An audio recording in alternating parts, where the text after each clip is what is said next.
Today I want to talk about my experiences playing Naruto to Boruto Shinobi Strikers in 2021. The main reason I'm making this video is primarily because I recently started playing the game in late January and I recently got 100% trophy wise, so I thought I'd give my opinions on the game and whether it's playable or not. I do want to start by saying that this game is not worth $60, it's not worth $30, and it's not worth $20. I genuinely do feel bad for anyone that spent that much money on this game. It's genuinely not worth the type of money that they asked. The game should have been free to play. The game doesn't even have enough content to last a week unless you're constantly playing Ninja World League, but I'll get into more of that later. I do want to start by talking about the character creation, because the character creation in this game is some of the laziest I have ever seen in any anime created character game, mainly because almost every outfit in this game is from a pre-existing character in the Naruto universe, and you can't even change the colors on it to your own choosing. The game has to choose specific colors for you, and that also takes away a lot of the customization itself. It doesn't even help that none of the hairstyles in this game, besides a select few, are original as well. Most of them, once again, are taken from pre-existing Naruto characters, so it doesn't really feel like you're creating your own character. It feels more like you're creating a bootleg knockoff of a Naruto character than making your own character in the Naruto universe. Another thing I want to add to this is that the female character creation in this game is extremely poor, even compared to the male counterpart. The female character creation in this game is very lackluster, and by that I mean that it is very bare bones.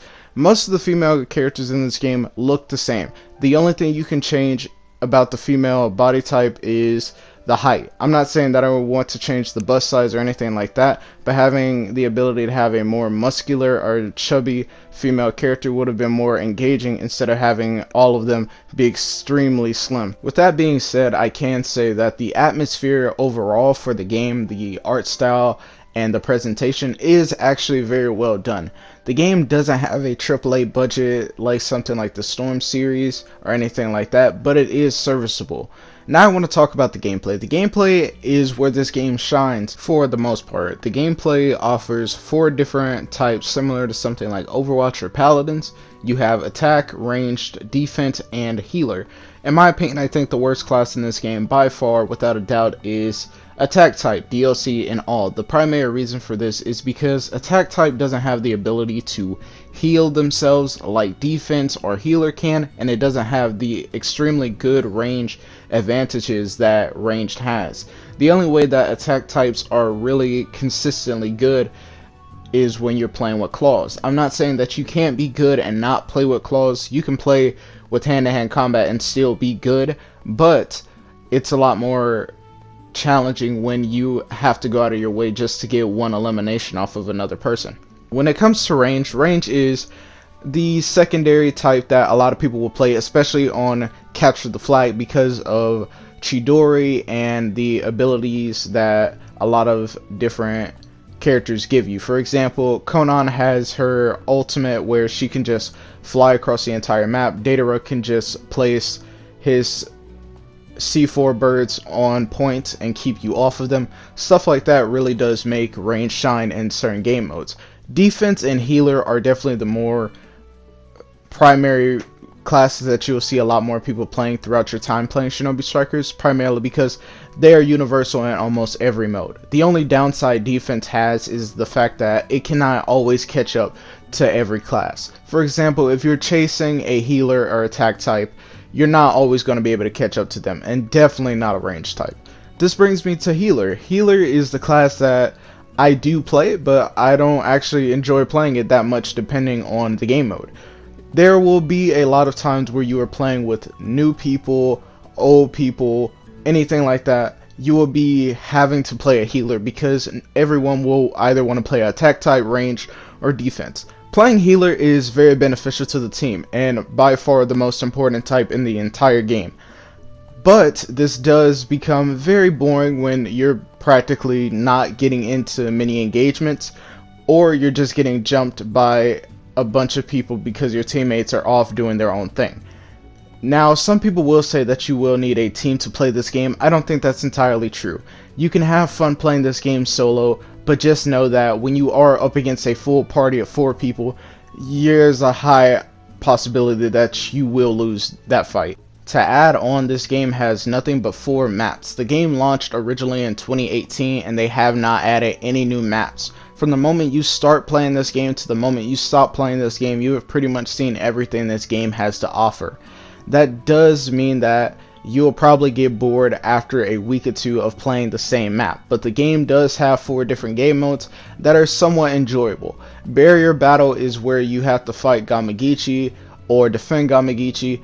It can be unbalanced if the other team has a constant stream of healers that have certain abilities that will push you off the point, same or ranged.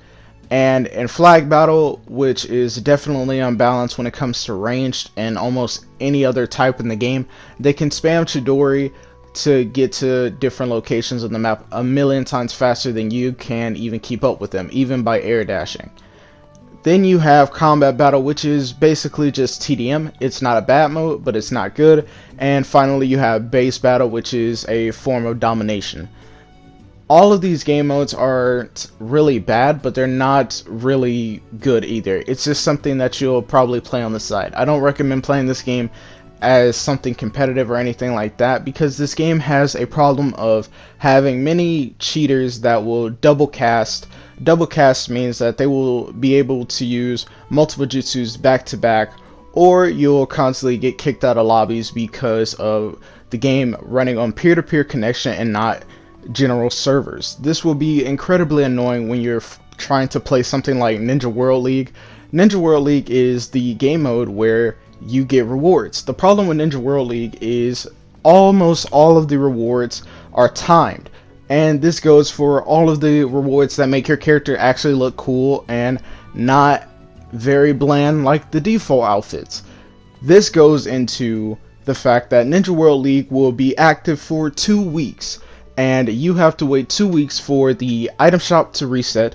You have to wait 2 weeks for Ninja World League to reset, unless they add something new like Ninja World Clash, red versus white battles, or anything like that. I wouldn't recommend it overall and say that the game is fantastic in that regard, but I will say there is some fun to be had. That brings me to my final point. Do I think Naruto to Boruto Shinobi Strikers is a game you should play in 2021? The short answer is, if you can find it on sale for $8 like I did, or $14, I would highly recommend it. It's definitely something you can play on the side to burn time, but I wouldn't say you should be playing this game for a long time or anything like that unless you really enjoy the gameplay or creating a character and stuff like that. The game has its highs and it has many flaws in it. I didn't bring up mission mode primarily because it is a terrible mode that only has 5 cutscenes in it until you see the credits where the game claims you beat it, and it only gives you accessories that aren't really important. It's not worth discussing really. But I will say that the game does cater to Naruto fans, and they are still releasing new DLC characters. For example, the Boruto for DLC Season 3 recently got revealed as being the last character, so that gives you a lot of time to actually engage with the community or anything like that. The community is also very active for the most part, especially on Reddit, Twitter, and especially on YouTube. There is a small niche where Shinobi Strikers does shine, and I would highly recommend, if you are into the game, go out and venture into those. There are many people that are more knowledgeable about the game than I am. On that note, I do want to say thank you guys for watching. Catch you guys in the next one.